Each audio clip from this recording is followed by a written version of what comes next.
A warm welcome to part 2 of this particular series on the impact of the SGR, the political impact of the SGR on the forthcoming general elections, specifically the presidential elections.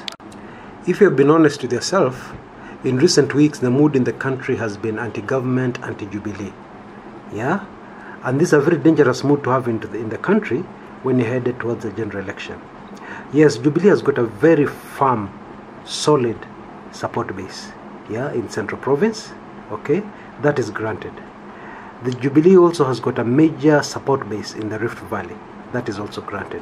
Yeah, and in those two places there are enough numbers to be able to give them the kind of base to ensure that removing them from power would be difficult. That is true.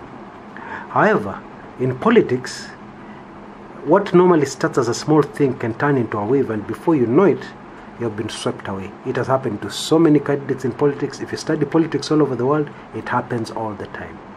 And this is the danger that Jubilee was facing before the recent launch of the SGR. Now, the truth of the matter is that even Jubilee supporters, the staunchest Jubilee supporters, have been nervous, if they can be honest with themselves. They have been nervous about the forthcoming election. You can sense that. I talk to a lot of people on the ground, therefore I know these things. Yeah. But I can tell you for free that even the staunchest Jubilee supporters have been nervous, and with good reason. Okay, I've already mentioned in the earlier part the blunders which have been going on. You know, the way that the Jubilee party has been behaving as if it's not going into a general election. Yes, those have been crucial, very, very, very bad blunders.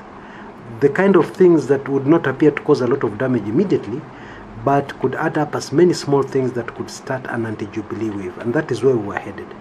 That is the truth of the matter. Now let me remind you, in politics, fact is not irrelevant. Fact is not important. What is important, terribly important, is perception. How are you perceived by the voter? What do they really think about you? What are they feeling? Yeah, that's very important. What are they feeling towards you? Yeah, because human nature is such that we decide with our hearts, and then later on we search our minds to look for a logical reason where we're going in the direction our hearts have already decided we're going. That's how it goes, and more so in politics.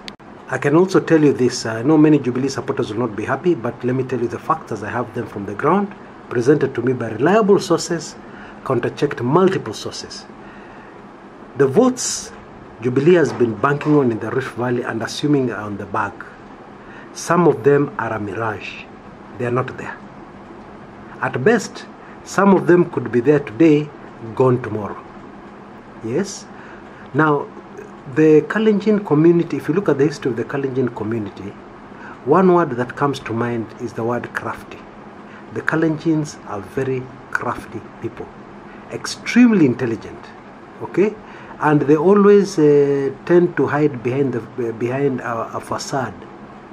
They show people a facade that to the outsider could look like they're not really serious about anything. They are not smart. They are not thinking hard about anything. That is the facade they give people. But deep inside, they are very deep thinkers. And when they do something, they do it very deliberately. And this is the reason why the Kalenjin vote has never been divided in the history of Kenya. But in these elections, the way things are going, that Kalenjin vote is going to be divided. There are a lot of people are disagreeing with this, but let us wait for the outcome. There's a lot of Kalenjin votes that are going to be divided. Why? Because a man called Isaac Ruto, who is a mobilizer par excellence, yeah, an inciter par excellence, is on the ground. And when that man, some of you will be able to see the handiwork of that man when the election results come in from the Rift Valley. That I can assure you. Anyway, take it from me, even if you don't believe, that things have not been good for Jubilee. Now, you have a situation, let's just take a normal life situation, whereby your girlfriend or your wife is very upset with you. There are a few things you've done which have changed the mood in the house. She's very annoyed at you. Maybe she read a few of your text messages on your phone, etc., etc. She's not happy with you. Yeah? Now, you come home and there's something you had promised her for a long time. You are going to import a brand new convertible sports car for her from Dubai. Yeah, you got a good price for it, you're going to import it. And this has been in the works for some time. But then in the midst of all this drama that is happening in the house, in the midst of all this tension, her car arrives. Now, you know, we're all human beings. Are you telling me that the mood in that house will remain the same? Hell no. I do not think so. In fact, I'm sure it will not. It will change. Yes? So this is exactly the same situation the SGR has done in the politics of Kenya. Okay? There are few people, even many Jubilee supporters, who are not happy with their political party. Okay? Indeed, the politicians have shown it openly by defecting to other parties, by defecting to be independents, even before the nominations. Yeah, I'm not talking about the people, I'm not talking about the losers who lost and decided to run as independents. No. I'm talking about the people who defected quite early. Okay? So, all these people have been angry at Jubilee. Then suddenly, the SGR comes. This is not something you can wish away. People are going to be using that train to rush to Mombasa for business, and when they arrive there in good time, in record time, they will think of Jubilee. Okay? When they do their business, conclude whatever they're doing successfully, they'll be very happy. They'll think of Jubilee. When they get on that train to come back to Nairobi, they will think of Jubilee. And it's a very large percentage of the population. And it's a percentage of the population that influences votes. Okay? Therefore, the SGR is a very powerful political weapon. I am convinced that the Hururuto team knew that this would be their card. In case things went bad, this would be the last ace they would pull out. And oh my, what an ace it is. You know, an ace is a card which you pull out, it just ends the game. Yeah? I'm not saying they've ended the game and won the elections. No. But what I'm saying is that they've made a move which the opposition are going to struggle. Yeah? Because the opposition have made quite a lot of gains in recent weeks. That is a fact. It cannot be denied. They have made a lot of gains. The momentum has been good. But the Jubilee side has been missing that oomph. It has been missing that there's no ICC case anymore. That, the inertia that would have caused. There's no aspect of sympathy votes. These guys have been victimized. These guys fought for us, but now they're the ICC. That has not been there. And Jubilee has been missing something.